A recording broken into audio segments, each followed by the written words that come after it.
Hey guys, RetroTeo here, back with another video, and back with another collection flip through video. This time we're taking a look at Thunderstrike, the complete series 1 through 24. This is a series and a run that I've been piecing together over the last couple years. And yeah, within the last week I put in an order for the final 3 issues, and they arrived earlier this week.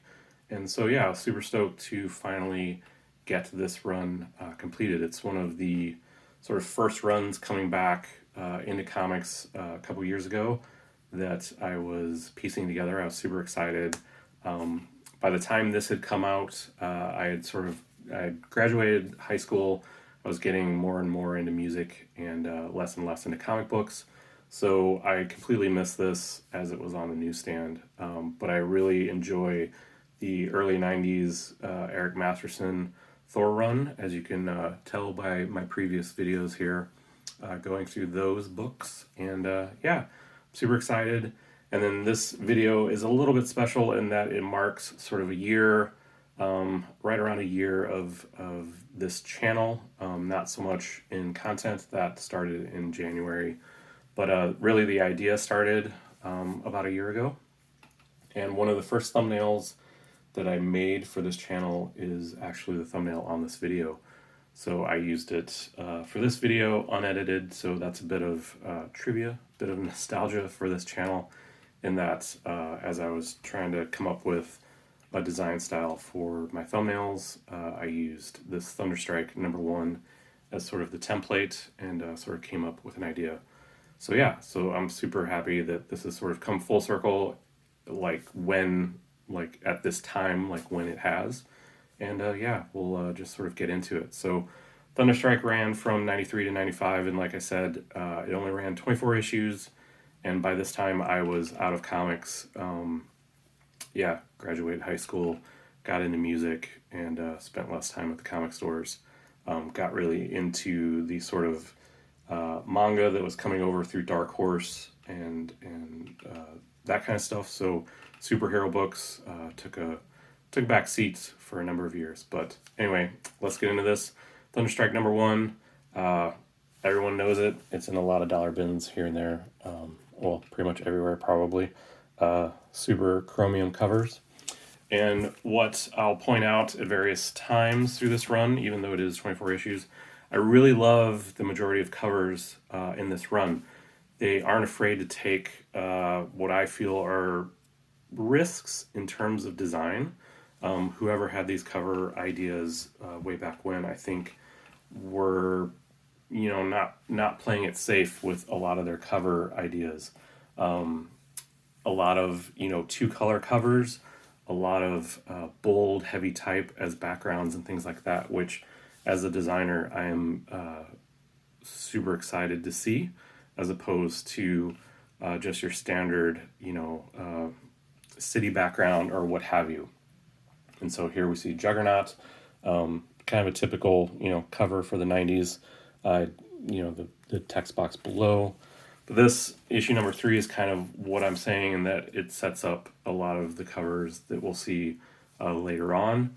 That it's just really bold, super black background, and then just a few colors on the cover, and it's really focusing on Thunderstrike as the character, as opposed to putting in a ton of background. Really love this cover. And then here, no sooner as I said that, than you get the typical 90s cover with Spider-Man and from the pages of Venom. So they're not afraid to mix it up. Here again, this is another one that I'm talking about, where they've laid in these sort of like torn paper treatments with the font and things. So I'm really excited for a lot of these covers. They're taking, I feel like, risks for the 90s. And I feel like with a character like Thunderstrike, he's kind of a niche character. They can kind of get away with that a little bit more than the mainline characters. Here again, it's kind of a typical cover.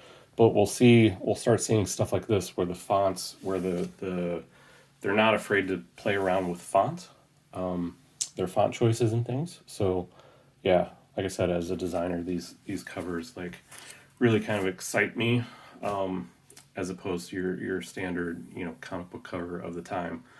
So here again, solid color. Thunderstrike is facing away from the the reader. Obviously holding a wounded or dead body kind of thing. But the background is literally kind of like spray paint splatter. And then this one doesn't even feature Thunderstrike. Issue number 9, this one is really what I'm sort of talking about when I say I'm excited to see these covers for Thunderstrike. Like, this cover could have had any sort of background, populated city, destructive ruins, all that kind of stuff, but instead they go with a black background with really bold red font, like big headline font. It just, my design eye just really takes to a cover like this.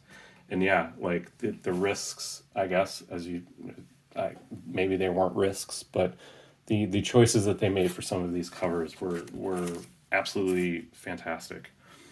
So this one is interesting in that there are a number of sort of self homage covers, I guess you could say, going on between Thor and Thunderstrike. And what I mean by that is this is Thunderstrike number 10, Thunderstrike versus the Mighty Thor.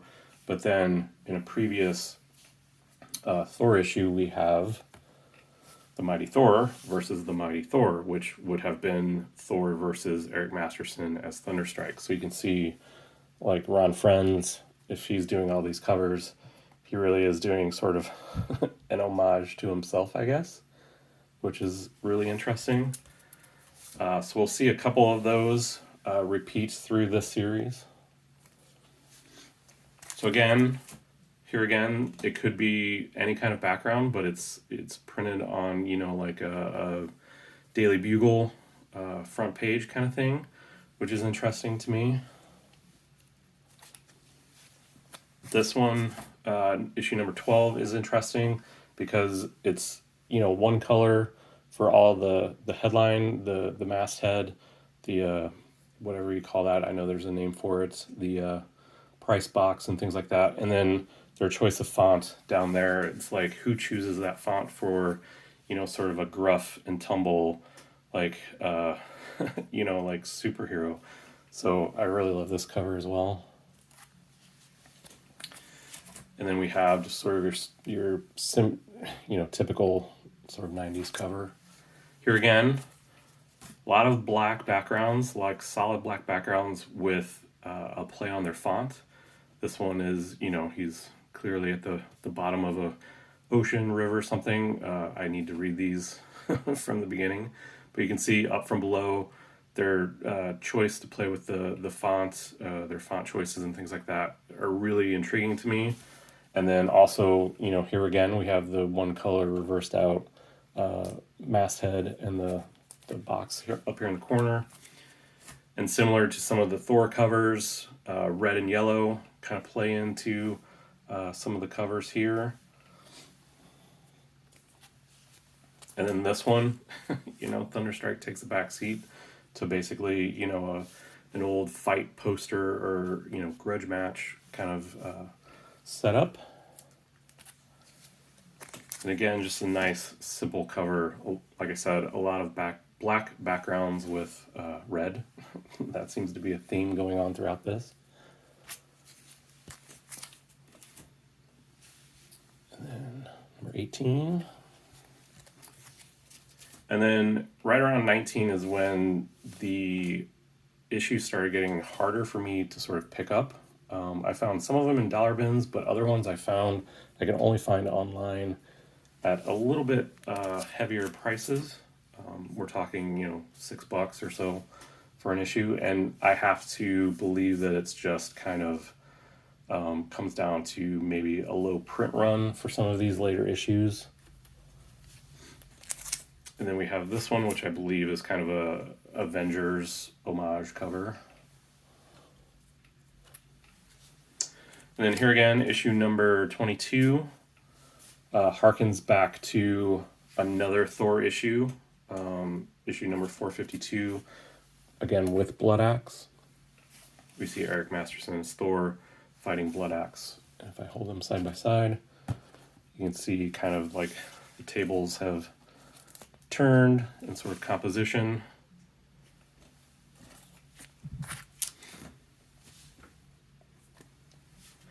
And then of course we have the iconic, Better Ray Bill pose.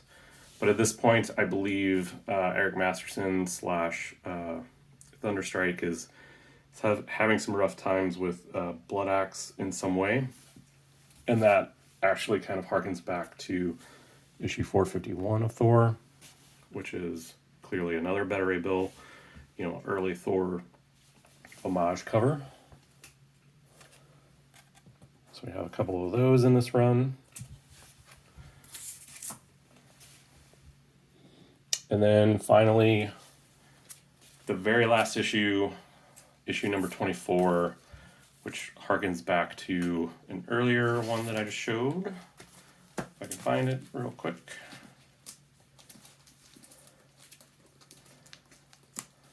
There it is. It's still got this similar huge black background, or, not huge black background, but black background, red type, and just huge bold font choices, and almost kind of a similar composition with Thor and Eric Masterson. And I believe, spoiler alert, I believe Eric Masterson dies at this point.